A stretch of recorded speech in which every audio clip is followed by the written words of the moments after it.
வணக்கம் ஃப்ரெண்ட்ஸ். ஓ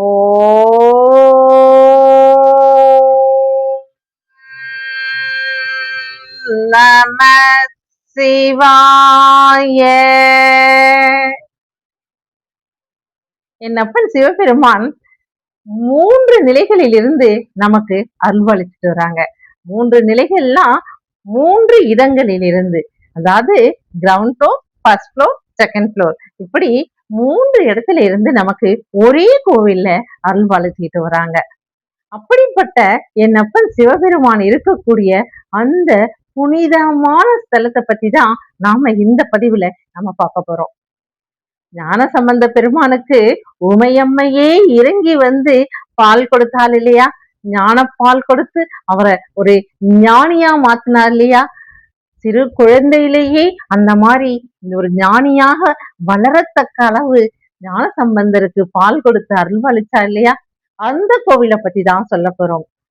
எல்லோருக்குமே தெரிஞ்சிருச்சு, சீர்காழி கோவிலை பத்தி தான் நம்ம பேச போறோம் அப்படின்னு சொல்லிட்டு இல்லையா ஃப்ரெண்ட்ஸ்? ஆமா ஃப்ரெண்ட்ஸ், இங்க 3 ஃப்ளோர்கள், அதாவது ground floor, first floor, second ஃப்ளோர்னு சொன்னேன் இல்லையா? அப்படி 3 நிலைகளிலும் வேறு வேறு விதமா இருந்து என் அப்பன் சிவபெருமான் அருள்வாளிச்சுட்டு இருக்காரு. அதை பற்றி இந்த பதிவுல நாம பார்ப்பதற்கு முன்னால, தேகவரி ஜோதிடாலயம் சேனல்ல நீங்க இப்பதான் முதன்முறையா பாக்குறவங்களா இருந்தா சப்ஸ்கிரைப் பண்ணுங்க, அப்படியே பெல் ஐக்கான கிளிக் பண்ணுங்க, லைக் பண்ணுங்க, ஷேர் பண்ணுங்க ஃப்ரெண்ட்ஸ். ஓம் நம சிவாய அப்படின்னு கமெண்ட் பண்ணுங்க ஃப்ரெண்ட்ஸ். வாங்க ஃப்ரெண்ட்ஸ், சீர்காழிக்கு சென்று தோணியப்பரையும் சட்டைநாதரையும் பிரம்மபுரீஸ்வரரையும் ஒரே கோவிலில் தரிசிப்போம்.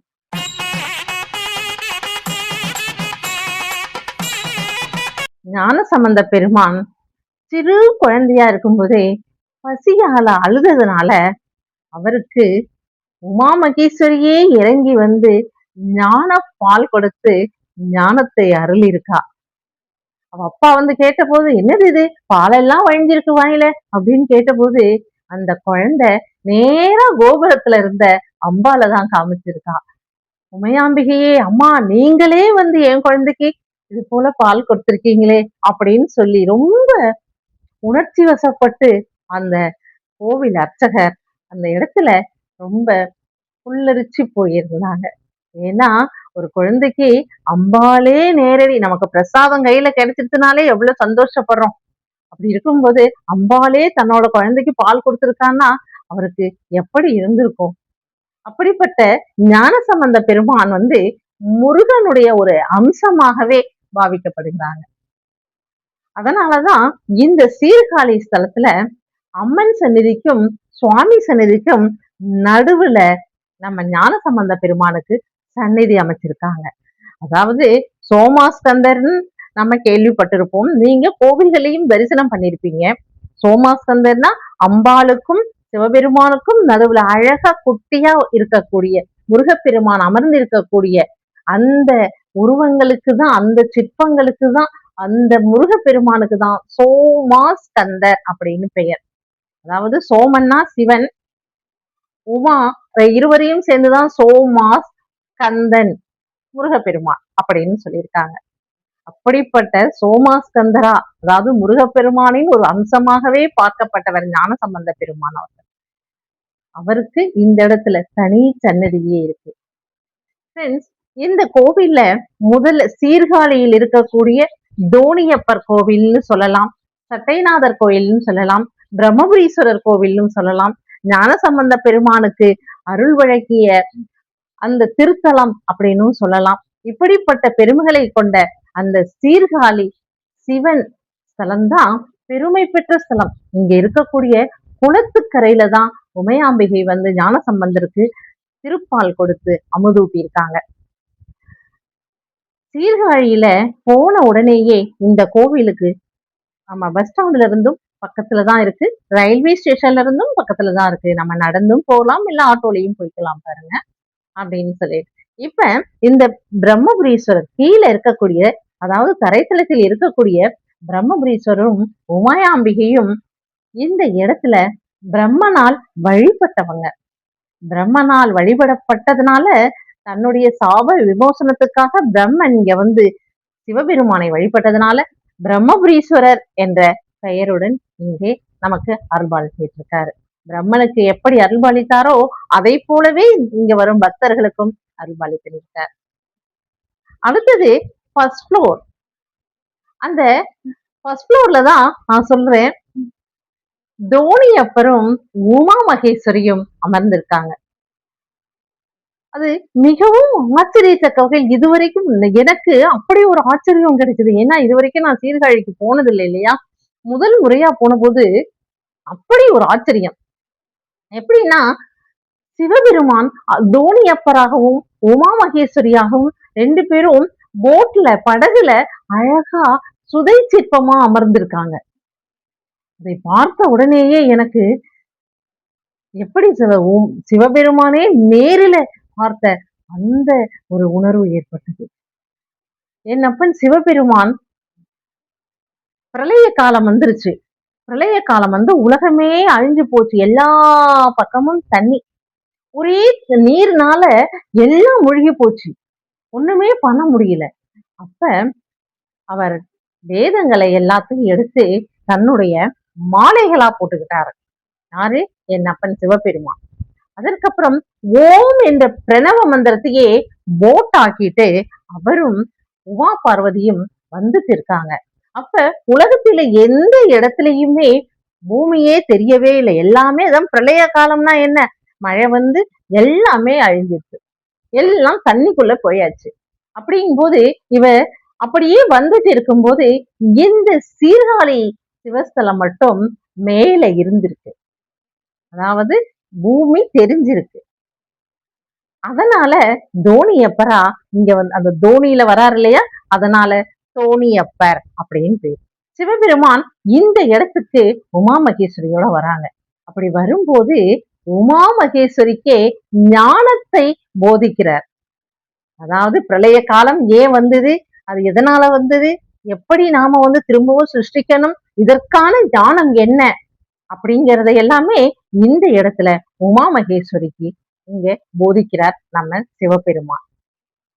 அப்பொழுதுதான் இந்த ஃபர்ஸ்ட் ஃப்ளோரா இருக்கிறது இல்லையா, அந்த இடத்துக்கு முதல் மாடின்னு சொல்லுவோம் இல்லையா, அந்த இடத்துக்கு வந்து சேர்றாங்க. அந்த இடத்துலதான் தண்ணி இல்லாம இருக்கு. அப்படி இருக்கும்போது இந்த இடத்துல வரக்கூடிய அந்த தோணியில சிவபெருமான் வந்ததுனால தோணியப்பராகவும் உமா மகேஸ்வரிக்கு ஞானத்தை அளித்து கொண்டு இந்த இடத்துக்கு வந்து இங்க அமர்றாரு. இங்க வீட்டிலிருந்து மக்களுக்கு எல்லாருக்கும் திரும்பவும் நல்ல சிருஷ்டியை உற்பத்தி பண்ணி மக்களுக்கு அருள்பாலிக்கிறார். மக்களை இந்த இடத்துல இருந்துதான் ஒரு சிருஷ்டி பண்றார், அதாவது உற்பத்தி பண்றார். உயிரினங்களையே உற்பத்தி பண்ண இடம் முதலில் சீர்காழிதான்.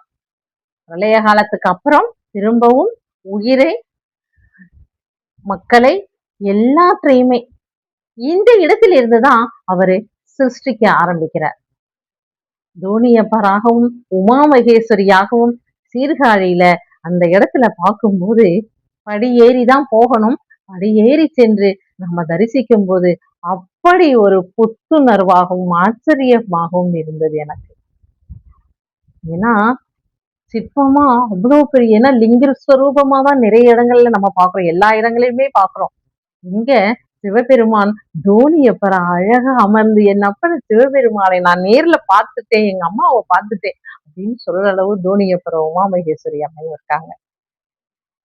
உங்களை வணங்கினா இந்த உலகத்தில் உள்ள அத்துணை கஷ்டங்களும் இனி நமக்கு வரவே வராது.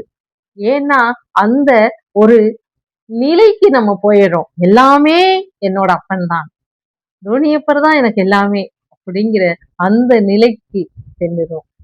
சிவபெருமான் தான் தோணியப்பர், தோணியப்பர் தான் சிவபெருமான். இருக்கும்போது அந்த நிலைக்கு நாம் சென்றோம். அடுத்த ஃப்ளோர், அவருக்கும் மேலே இருக்கக்கூடிய அடுத்ததுல சட்டநாதர் இருக்கார். இந்த சட்டநாதர் ஹரியும் சிவனும், அதாவது விஷ்ணுவும் சிவனும் ஒன்னா சேர்ந்ததுதான் இந்த சட்டநாதர் அப்படின்னு சொல்றாங்க. இருவரும் ஒன்றுதான், ஹரியும் சிவனும் ஒண்ணுன்னு சொல்லுவோம் இல்லையா, அத போல இருவரும் ஒன்றுதான் நிரூபிக்கிறதுக்காக இங்க சட்டநாதரா அமர்ந்திருக்காங்க 2 பேரும் சேர்ந்து. அது இல்லாம அஷ்ட பைரவர்கள், இந்த இடத்துல அஷ்ட பைரவர்கள் அருள்பாலிச்சுட்டு இருக்காங்க. எல்லா நாட்களிலும் இங்கே மக்கள் வந்து கொண்டே இருக்கிறாங்க. பக்தர்கள் வந்து தரிசனம் செய்து கொண்டே இருக்கிறாங்க. ஏன் அப்படின்னு சொன்னா, இந்த சட்டைநாதரை வணங்கும்போது நமக்கு இந்த பிளாக் மேஜிக்ன்னு சொல்றோம் இல்லையா?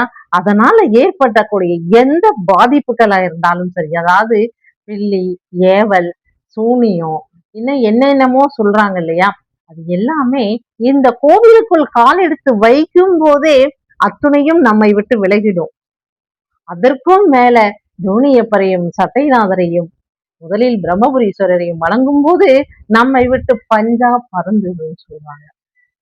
இங்கு இன்னொரு வைபவமா சொல்றது, தினமும் 12 மணிக்கு நடக்கும் ஒரு பூஜை. அந்த பூஜைக்கு நம்ம அமௌண்ட் கட்டி, அதாவது ரூ. 600 நினைக்கிறேன். அமௌண்ட் கட்டி தான் அந்த பூஜையில நம்ம பங்கேற்க முடியும்னும்.